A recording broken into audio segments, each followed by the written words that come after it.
Hello, everyone, and thank you for joining our SE Hangout, installing Terraform Enterprise within air-gapped networks. Hope everyone is staying safe and healthy out there. Today, we have HashiCorp Senior Solutions Engineer Larry Eichenbaum presenting. We are going to discuss the steps necessary to install Terraform Enterprise into an environment without internet connectivity, typically referred to as air-gapped. I'd like to note that the webinar is being recorded, and the recording will be made available after post-processing. I'll email it out to everyone. Please submit your questions throughout the presentation through the Q&A portal, and then we'll answer them at the end. So with that, let's go ahead and get started. Take it away, Larry. Thank you, Allison. Can you hear me first? Let's make sure my mic is working. I can hear you. Anybody?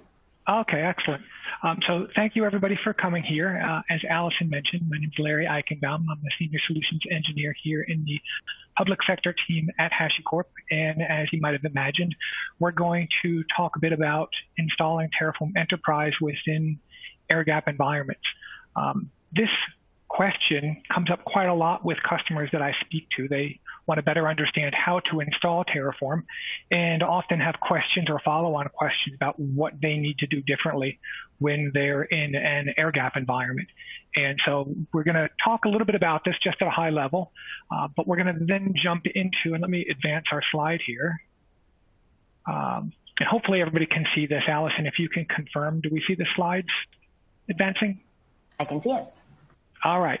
So the question really becomes, what do we do and how do we need to deal with things differently in these air-gap environments, right? In an environment where we can assume you don't have any outside connectivity. There's a lot of industry verticals that this applies to, so it's not entirely public sector. There's a lot of banking and other regulated industry, if you think oil and gas, and other types of services. If you think about nuclear power agencies, et cetera, they also have very similar requirements. So you don't always have an external connectivity. And so we want to think about these bullets that we see up on the next screen about how we need to think about these things. Let's advance our slide here. And some of these things that we need to think about are, what are the differences in the installation types? Within Terraform, our installation is developed to support both types of environments, right? Whether you are in an online environment, and that means that you have access to the internet, access to the various resources that the Terraform Enterprise installers need to pull down and install to set up your environment. But we also have developed a mechanism to enable that installation in an air-gap environment, in an environment where you don't have internet connectivity. And what we're going to do today is we're actually going to step through doing that air-gap installation. But once you've built your installation, you also have some challenges. How do you maintain some of the binaries, or how do you get Terraform providers into that environment? Because when you don't have internet, that becomes a complex difference as well. So we'll talk about how we do that within an online environment, and maybe some of the differences between doing that in a air-gap environment. And then lastly, we'll start getting into the demonstration and talking about the activities that are involved in that demonstration. In an air-gap environment, since we don't have access to the internet to pull down those pieces dynamically, we need to manage that manually. So we've got to go and ensure that the prerequisites for our operating environment are installed and satisfied, since the installer can't fetch those over the internet to manage those for you. And then there's some components that we need to fetch and stage into that air-gap environment in advance, so that when you go to run your installer, all the bits and pieces are there so that you can complete that installation. And that's what we're going to run through when we do our demo. So what are some of the differences between online and air-gap, right? So let's dive into this, and I'm going to change my screen out and share my screen so we can talk about some of this. So bear with me 1 second while I move this screen out of the way and switch to my desktop. And Allison or somebody, please tell me when we can see my shared desktop.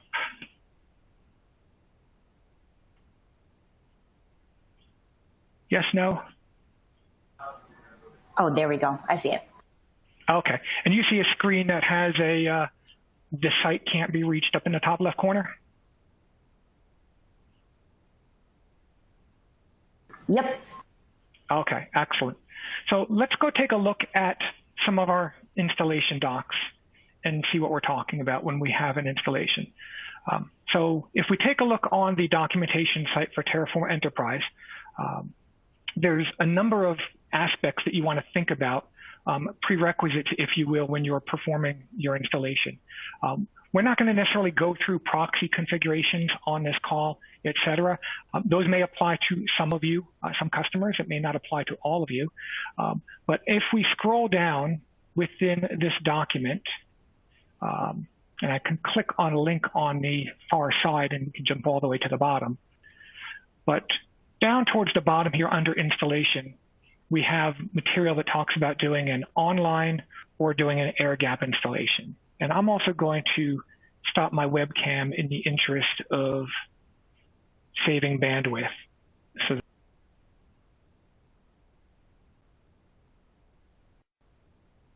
online installation. An online installation is going to execute a script that's hosted on the HashiCorp site and determine what prerequisites may need to be installed onto your infrastructure, things like versions of Docker based upon the platform you're running on.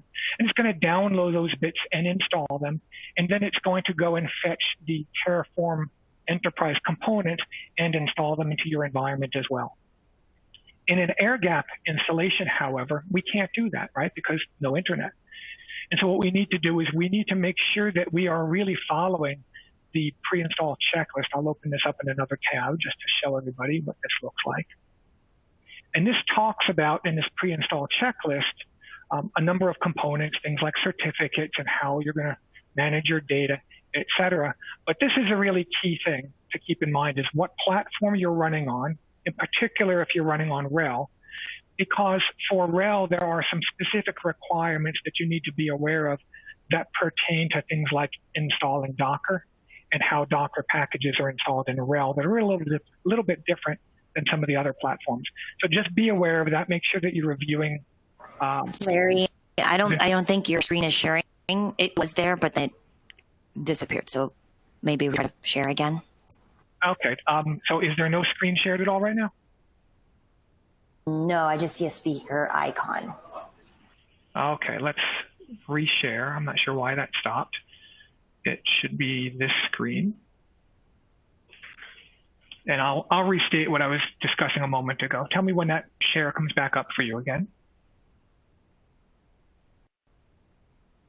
I see it now. All right.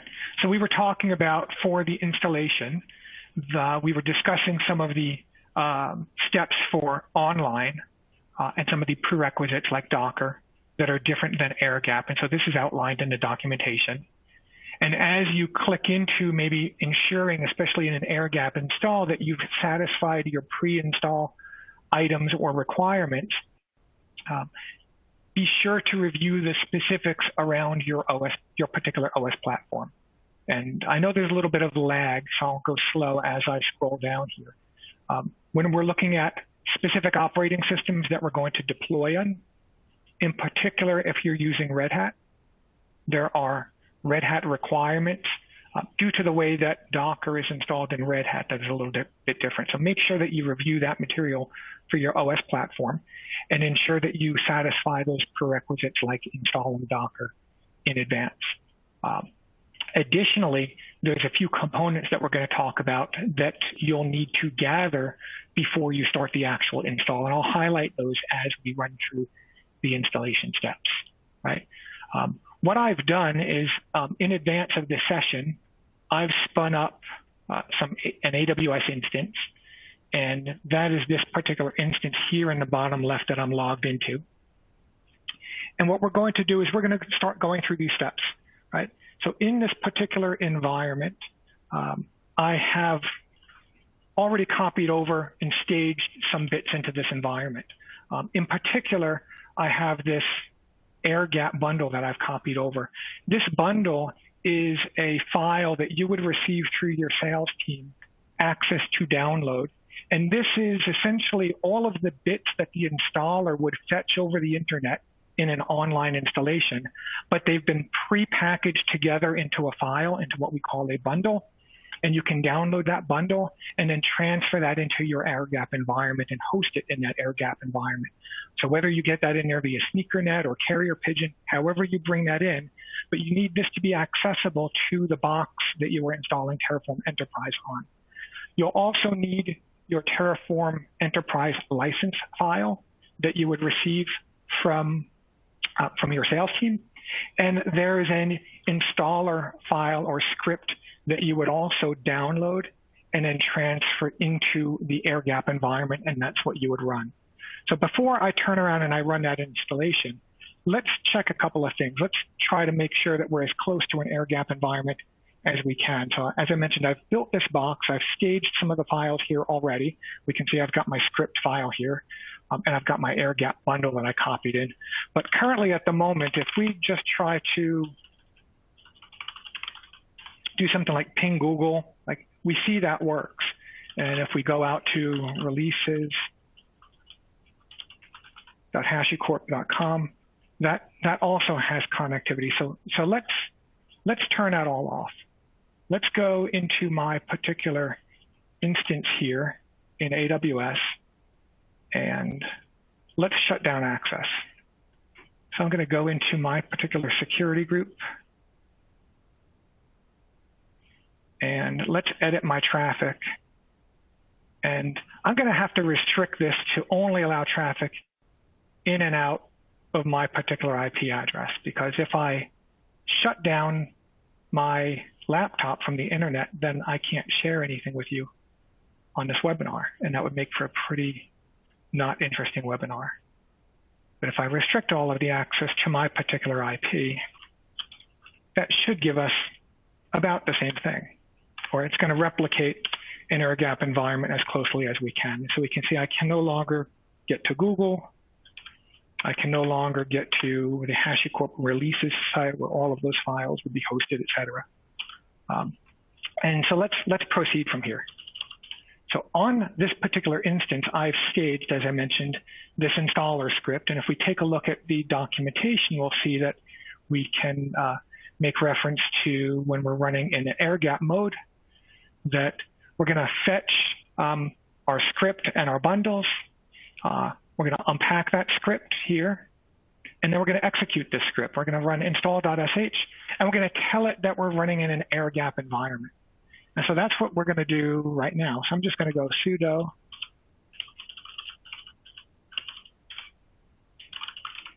air gap. And since I've already installed Docker in this environment that was part of my prerequisites, it's going to prompt me which interface to use. And I'm going to use my primary interface, that entry number 0. And so this installer is going to begin the Terraform Enterprise installation process. The installation process, if you were to look at the documentation, you'll see is kind of split in two halves. It does a number of bits initially over command line, and then it transitions into a browser-based installation. So as this is running, we can see here, this is my host address for my box connecting on port 8800. That is the address that the browser-based installation would continue on. That's not accessible at the moment because we need this installation, the command line portion, to finish. So when this finishes in a moment, we should be able to then jump back up over here and continue on. I've also ensured that I've got a proper host name set for this environment, and you'll see as we go through the GUI-based prompts, there's a number of entries that you need to think about for your installation. I also highly recommend that when you are performing a air gap installation for your environment, or even an online installation, that you do a practice installation, right? Go about doing this on some throwaway infrastructure first to get yourself comfortable with the process and maybe document the particular steps for your environment so that when you go to do your production installation, you don't run into any surprises. So being that this command line install finished, I'm going to reload my page here. and we can see my browser-based installation is now ready to continue. So I'm going to full screen this. And I'm going to go ahead and use a self-signed cert because we're doing this as a demo, so I haven't gone to prepare and build a proper cert for this environment. And because of that, I get these browser warnings. And I'm prompted to enter in my host name. So I've got that pre-written down, so I can copy and paste that in here and avoid some typos. I also often recommend to customers that when you are setting up infrastructure like Terraform Enterprise, you might want to have a specific DNS name that you use for your Terraform Enterprise infrastructure that has an A record, so that you can point that to your stack. So if you ever find you have a need to rebuild your stack, and if your host name changes, you don't have to go out and reconfigure all of your other pipeline tools and automation tools and user browser bookmarks, et cetera, to connect. So that's also something that you might want to keep in mind. So in this case, I've entered my host name. I'm going to use a self-signed cert. Now, you'll find that pretty much all of the process steps that you run at this point are identical to if you were using an online installation process. The difference is all the bits are coming from that air-gap bundle and not being fetched in real time over the internet, right? You'll be prompted after you load that license file to specify the type of installation. We're going to say air-gapped and continue. And we need to tell it where to pick up that tar file, that archive or air-gap file, I should say. I've already staged this file on my system, so I know the path is right here. And we're going to continue. You can, of course, upload that. Bear in mind where you're uploading from. And these files can be big. I believe this current version of the file is somewhere around 900 plus megabytes in size. So if you're uploading from your laptop across the network or internet, which of course wouldn't be doing in an air-gap environment, but just be aware of what your network restrictions or limitations might be. At this point, we're essentially performing that installation, and this is going to take a few moments. So while this is running, I'm going to minimize this window a little bit and start to talk a little bit about what are some other things that we need to keep in mind and consider once we've built our environment. Some of those things, as I alluded to earlier, pertain to how do we manage and maintain this environment? What do we do when we need to update any components within the environment? And how do we bring in providers to the environment? And for those of you who may not be familiar, Terraform Enterprise uses the Terraform binary file, which is a small executable, and that binary file is frequently updated to new releases. And there are Terraform provider files, and provider files do and enable your Terraform code to interact with other systems, right? To interact with things like AWS and Azure, or maybe F5, or all sorts of different database systems, et cetera. And so depending upon what it is that you are building and manipulating with your Terraform code, you will need to utilize different providers. And sometimes those providers update to new versions. And so you'll need to periodically make those provider files or those Terraform binary files available to you in your Terraform Enterprise stack. Now, how do you get those into your Terraform stack if it's air-gapped, right? We can't reach out on the internet to go fetch those files when they are specified in your Terraform file. So we need a mechanism to bring those in. And so just like we have that air-gap bundle for the installation, we also have the ability to utilize a bundle file to bring in new versions of the Terraform binary or new Terraform provider files or versions of those Terraform provider files. And so we're going to talk about that process as well. It looks like this installation is progressed a little bit, so let's bring this up. So now that we've got a Terraform environment created or mostly created, we need to secure the environment. I don't have this environment configured to use LDAP or an external authentication method for demo purposes. I'm just going to use plain old username and passwords. So I'm going to set my password for my admin user. This, of course, is very important for your environment, and it's very important that you remember your admin password and secure that so that it's not generally known. Some pre-flight checks are going to execute. Again, very similar to doing an online installation. There's some minor differences. The online will verify that it can access and connect to releases.hashicorp.com so that it can fetch updates. We don't check for that in the air-gap install because you're air-gapped, so it wouldn't be applicable. So we're going to continue the process. And you now have a few more options that you can configure. Again, these are mostly the same as if you were doing an online installation, right?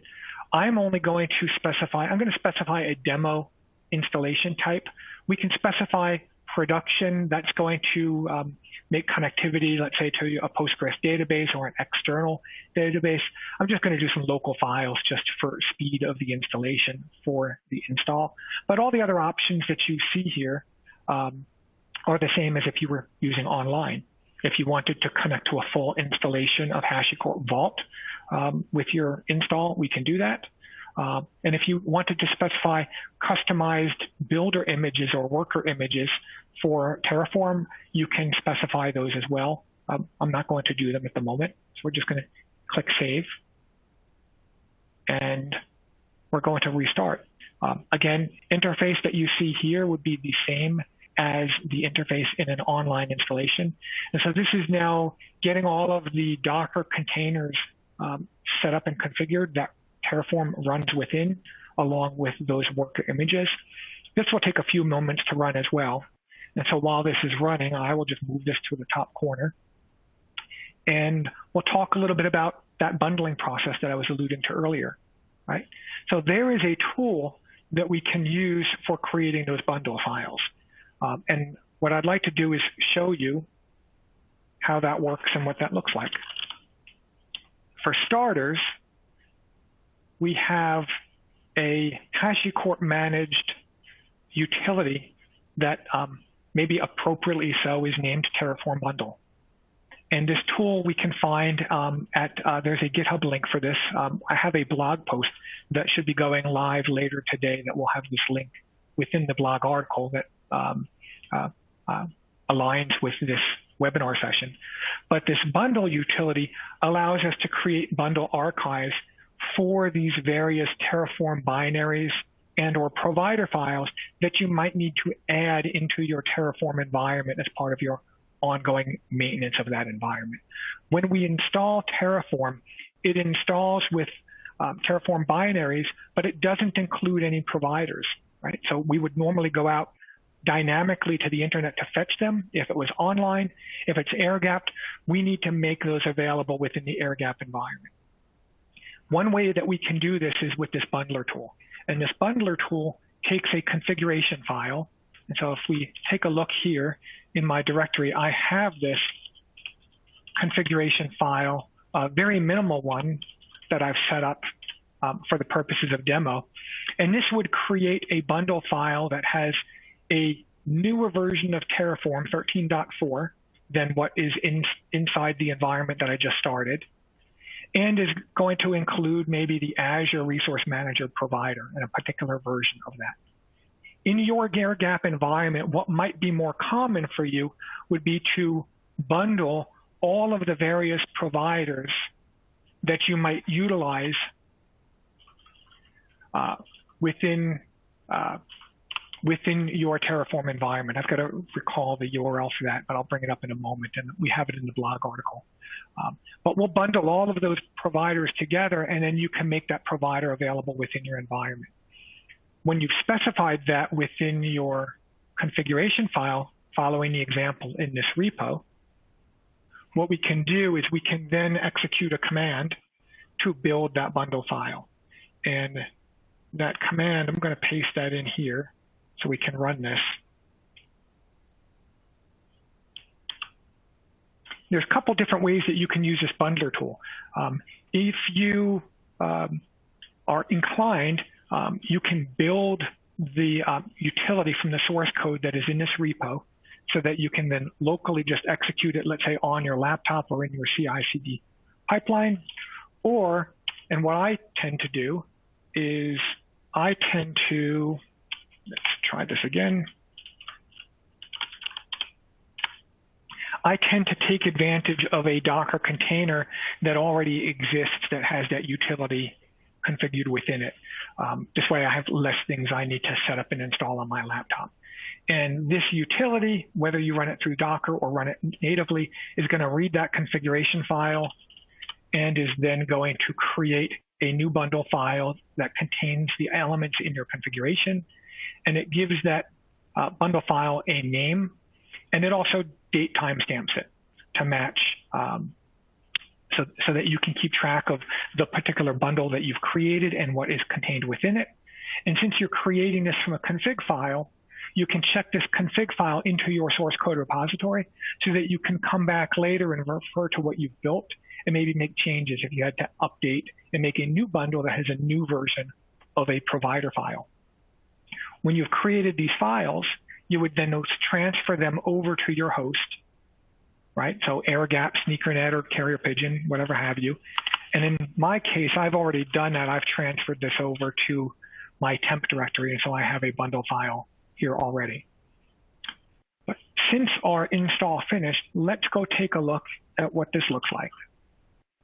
From our installation screen through our installation UI, we can click our open. That's going to bring us to our web page for our site. And we're going to create a login. So we're going to create a Terraform username. So I'm just going to create a bogus email and give myself a password. And I'm going to create that account. And once we are now logged in, the experience working with this Terraform environment is identical to whether you were air-gapped or online. There's no difference. I've got my environment created. I can now go ahead and connect this to my version control system so that I can link workspaces to different code repos and start managing infra. But one of the things I want to show you relates to that bundle and how we update this environment. So since I am logged in as an admin, we have the site admin feature or capability. And if we click into that, one of the things that we can configure among multiple is this Terraform versions. And this allows us to manage those different Terraform binary versions that are accessible to Terraform Enterprise so that when you are performing an apply and run, you can target to use a particular version of the Terraform binary, right? And so we can see the version of Terraform that I just installed from my AirGap bundle had version 13 beta releases and up to 12.29 binaries. And if I wanted to add a new bundle to make new binary available, so as example, the binary that we had just created a moment ago, if we took a look again at that config file, that was loading the 13.4 production version of the binary. And so let's come back here. And we don't see 13.4 in our list. So I'm going to add Terraform version. And this gives us some new options. We can specify the name that the entry is going to appear on our list, the list we were just viewing as. I would make sure that you specify the version number for the binary that you're loading, the Terraform binary, and be sure to include a date timestamp, because as you make changes, maybe you're going to have a new version of this bundle a month from now that updates or adds new providers. You want to be able to identify which is your latest version of that bundle file. We need to specify the source of this file, right? So in this case, let's make sure I've got the right URL here. I'm pulling this from a local directory, but it is recommended that you store and host these files within perhaps a web server or other hosted server inside your air gap environment. So maybe some kind of file repository, et cetera, for storing that, right? So let's see, my URL is going to be is this particular file. Let's update that to the file that I've got. And we need to provide a SHA checksum for this particular file. And let's take the SHA sum that I calculated earlier, insert that, and I'm just going to leave these checkboxes unchecked for the moment and add my version. And we can see that did load that version and it successfully added it. And so we can go back now. If we refresh our screen, we should see this entry appear. We see it is disabled. Well, the reason it's disabled is I haven't yet enabled this, right? So if you leave the entry disabled, then users who submit jobs to Terraform will not be able to take advantage of this new version of the Terraform binary or the providers within the bundle. And you might do that because you want to first test this and ensure that that binary works maybe in infrastructure that you're deploying into your dev or QA environment, and validate that everything is working correctly before you make it fully enabled for all of your users to consume. Once you mark it enabled, right, then all of your users would be able to take advantage of this new version of the Terraform binary or the providers that are contained within it. If, however, you need to update your bundle, maybe to use new versions, et cetera, one of the things that you can do is name your provider file, maybe to not include a date on it. And that way, as you provide new updates to that bundle, you can host those new versions at the same URL on your web server or in your artifact repository. And that would allow people to then pick that up and consume the new version of the bundle.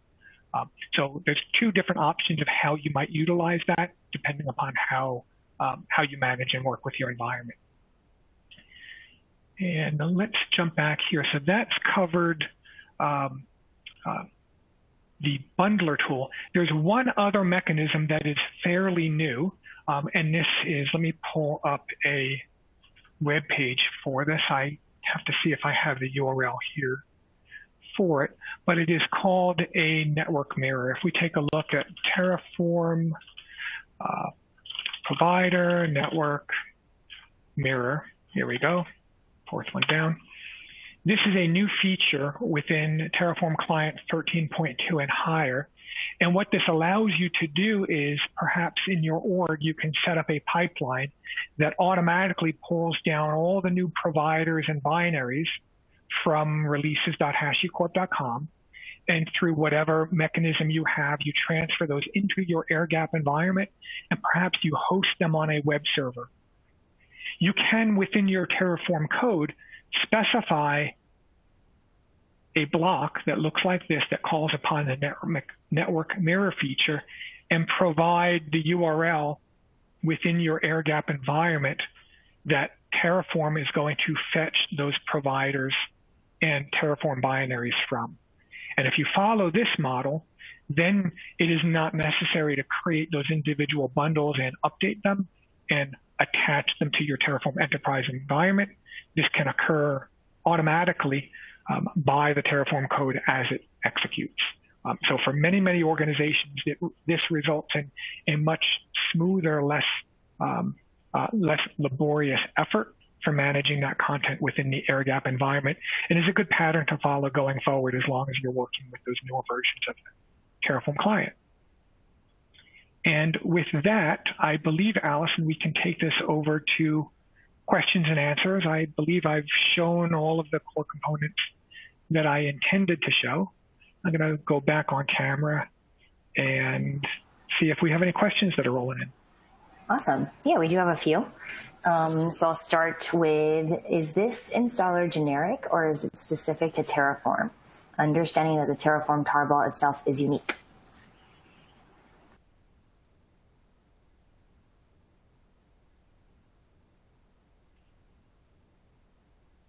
Hello again. So is the installer unique? So the underlying installer, when we are running the command line command, is utilizing a third-party tool called Replicated, which is the installer engine that we use to essentially kickstart the Terraform Enterprise install. Once it transitions over to that URL, that is entirely Terraform Enterprise installation written by HashiCorp. And Allison, could you hear that question? I wasn't sure if my audio was still working. Yep, I can hear that. Okay. Hopefully that answers the question. Cool. And then the next one is, if a pre-flight check fails, do you need to start from a clean server, or can you correct and restart the process of installing the install script? Depending upon the fail, you can correct it and relaunch the installer and have it pick up where you left off.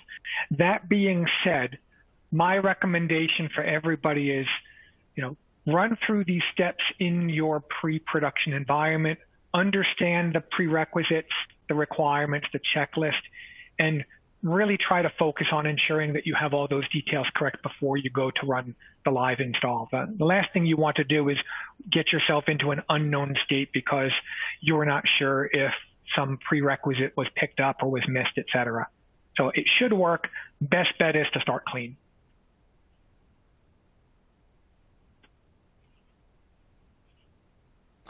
Okay, got it. I don't any other ones here. I'll just give a minute. If anyone else wants to submit any questions, just do that through the Q&A portal. Oh, here it is. A general question. Can a single instance of Terraform Enterprise in one organization server, both on-prem and cloud provisioning? Can a single Terraform Enterprise server service on-prem and in the cloud provisioning? That was the question? I believe so. So the answer is yes. So if you are installing your Terraform Enterprise server on premise, then it's going to have, firewall rules notwithstanding, access, let's say, to deploy VMware infrastructure for you, and provided that instance has access to, to the internet, to Azure, Google, or GCP, it can provision for you in that cloud as well. If you are deploying Terraform Enterprise, as example, in the cloud, now it's more complicated. How do you give access to that Terraform cloud-hosted environment back to your on-prem environment? And the short answer is we can now. So in one of our very recent releases, we've added something called an agent. And that agent is a component that you can run in your on-prem environment. And the agent will periodically check in with your cloud-hosted Terraform Enterprise to recognize if there are provision requests, let's say, for your on-prem VMware stack, so that it can pull down that info and then perform that provisioning. So there is a mechanism in either case to be able to do both. Okay, great. What are the differences architecturally between the demo and production itself? What else should we consider regarding production installations? So a demo is different from production in that it isn't standing up a full-blown database to store the Terraform Enterprise configurations and Terraform data, things like state, et cetera. It's essentially using local file system storage.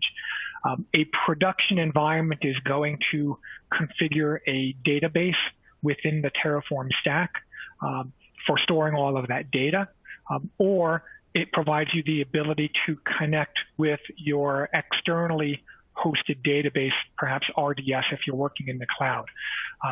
For a test installation, demo is much easier if you're doing some kind of POV.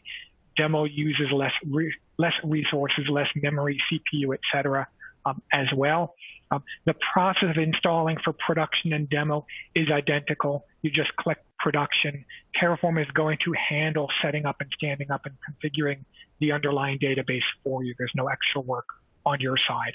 If you are using an external database, then there are some steps in work that you would need to adhere to by following the documentation online, and then you would provide the pointer during the installation as to how to connect to that external database.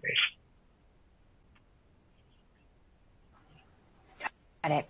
And another one here, can we deploy TFE across multiple cloud regions? Yes.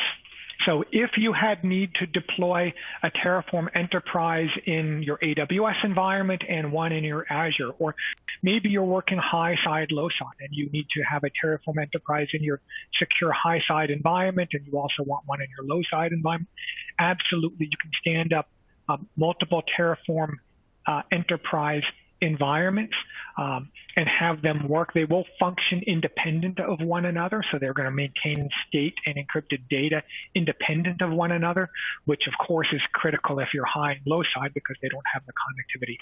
But yes, you can do that.